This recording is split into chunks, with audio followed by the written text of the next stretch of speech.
इस वीडियो में हम आपको कहानी सुनाने जा रहे हैं एक पुरुष की जो कई सालों तक महिलाओं की तरह सजता संवरता रहा, महिलाओं के कपड़े पहने, बाल बनाए और महिलाओं की तरह ही नजाकत भरे हाव भाव रखे। नाम था बाल गंधर्व।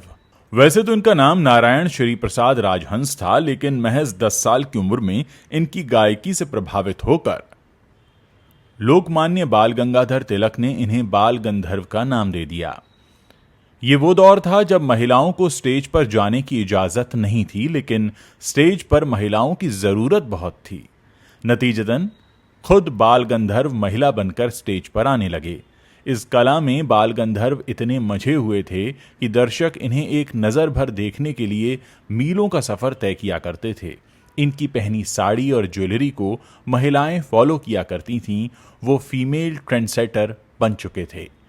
जितना हैरान कर देने वाला इनका करियर था, उतनी ही ट्रेजेडी भरी इनकी निजी जिंदगी। ये वो थे जो बच्चों के निधन की खबरें सुनकर भी स्टेज पर नाटक करते रहे। देखने वालों की आंखों में आंसू थे, लेकिन इनके लिए अपने परिवार से बढ़कर इनकी एक्टिंग थी। 22 जून 1888 को नारायण श्री प्रसाद राजहंस का जन्म एक ब्राह्मण परिवार में महाराष्ट्र के पालुस गांव में हुआ था। इनके पिता शौकिया तौर पर सितार बजाया करते थे, जहां से इन्हें संगीत विरासत में मिला।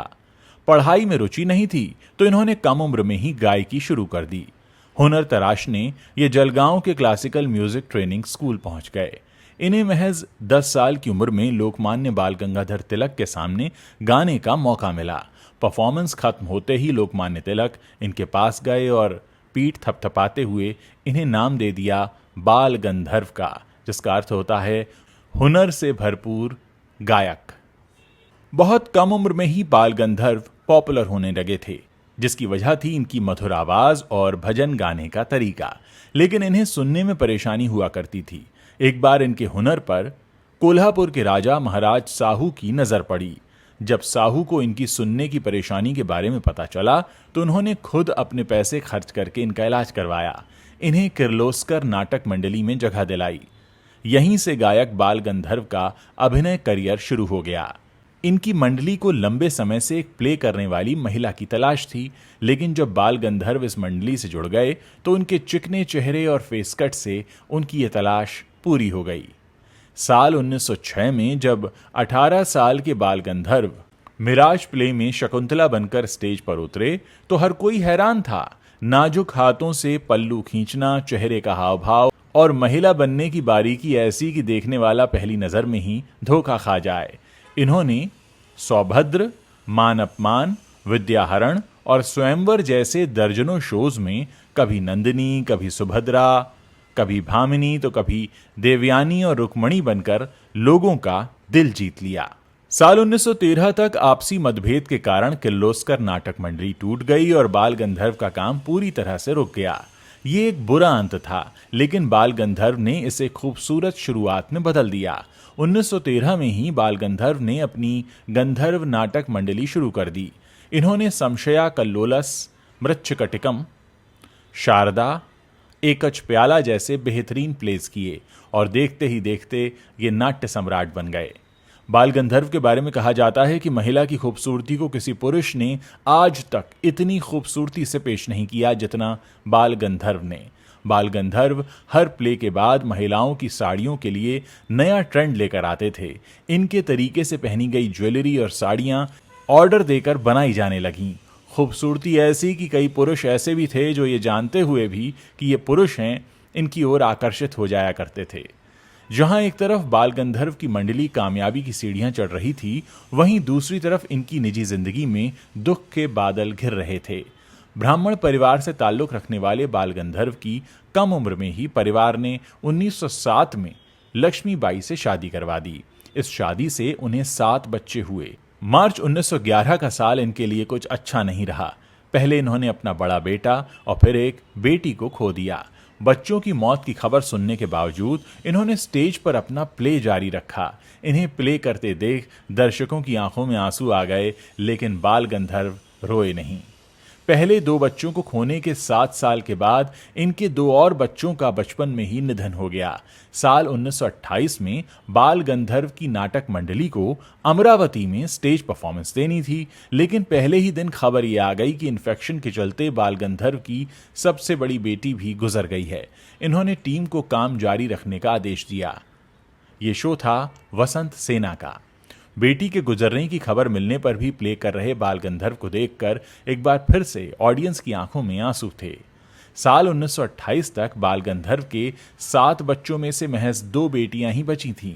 इनकी दोनों बेटियों की शादी कम उम्र में ही धूमधाम से करवाई गई, जिससे बाल गंधर्व भारी कर्ज में दब गए। बेटियों की शादी के बाद जब दंपत्ति अकेले पड़ गए तो बेटे की चाह में इन्होंने यज्ञ करवाया। आखिरकार सालों बाद बाल गंधर्व और लक्ष्मीबाई के घर एक बेटे का जन्म हुआ, लेकिन अफसोस कि महज एक दिन में ही उसका निधन हो गया। बाल गंधर्व के लिए सबसे दुखद समय वो रहा जब शादी के 35 सालों के बाद इनकी पत्नी लक्ष्मीबाई भी गुजर गईं। अब ये पूरी तरह से टूट चुके थे। 1935 तक भारत में बड़े स्तर पर फिल्में बनने लगी थीं, तो लोग नाटक की बजाय फिल्में देखने जाया करते थे। मंडली भारी कर्ज तले दबने लगी थी। इस नुकसान से उबरने के लिए बाल गंधर्व ने प्रभात फिल्म कंपनी के साथ 6 फिल्मों का कॉन्ट्रैक्ट साइन कर लिया। 1935 में बाल गंधर्व वी शांताराम की फिल्म धर्मात्मा से फिल्मों में आए, लेकिन यह कदम फायदेमंद साबित नहीं हुआ। पहली बार गंधर्व फिल्म में पुरुष के रोल में नजर आए और वो फिल्म बुरी तरह पिट गई। ये नतीजा गंधर्व के लिए इतना निराशाजनक था कि इन्होंने सभी कॉन्ट्रैक्ट्स बीच में ही अधूरे छोड़ दिए और 1936 में दोबारा थिएटर कंपनी में महिला बनकर काम करने लगे। 15 महीनों के संघर्ष के बाद इन्होंने फिर से अपनी मंडली शुरू की, लेकिन सारे नाटक एक एक करके फ्लॉप होने लगे। थिएटर के बड़े प्रशंसक रहे बाबूराव रुईकर ने बाल गंधर्व को मनाकर 1937 में एक फिल्म बनाई जिसका नाम था साध्वी मीराबाई।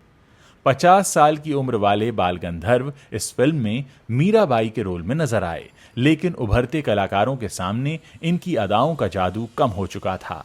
थक हार कर गंधर्व फिर अपनी नाटक मंडली की ओर लौट गए, लेकिन अब यहां भी बात नहीं बनी। जैसे तैसे नाटक कंपनी तो शुरू हो गई। इस बार गंधर्व अपनी मंडली लेकर येवला पहुंचे। प्ले शुरू होने से पहले ही स्टेज के पास खड़े एक व्यक्ति ने गुस्से में कहा, कलाकारों को इतना समय क्यों लग रहा है जो पर्दा खुलने में देर हो रही है। इस समय गंधर्व महिला की तरह संवर कर पर्दे के पीछे खड़े थे।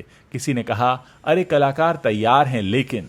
सामने से सवाल आया, लेकिन क्या? जवाब मिला, दर्शक ही नहीं हैं, सिर्फ 6 लोग आए हैं। ये सुनकर गंधर्व बुरी तरह निराश हो गए और खंबे का सहारा लेकर टिक गए। फिर सवाल आया, क्या शो कैंसिल कर दें? होश संभालकर गंधर्व ने ऊंची आवाज में कहा, नहीं, पर्दा उठाओ, शो होगा। घंटी बजी और शो शुरू हो गया। लेकिन इस बार ये शो हो रहा था शोर मचाने वाली भीड़ के सामने नहीं, बल्कि सिर्फ 6 दर्शकों के सामने। 1944 में बाल गंधर्व ने अपनी नाटक मंडली गौहर बाई के हवाले कर दी। गंधर्व ने काम छोड़ते हुए गौहर बाई को यह जिम्मेदारी भी दी कि अब उनकी जगह महिलाओं के रोल भी वही करें।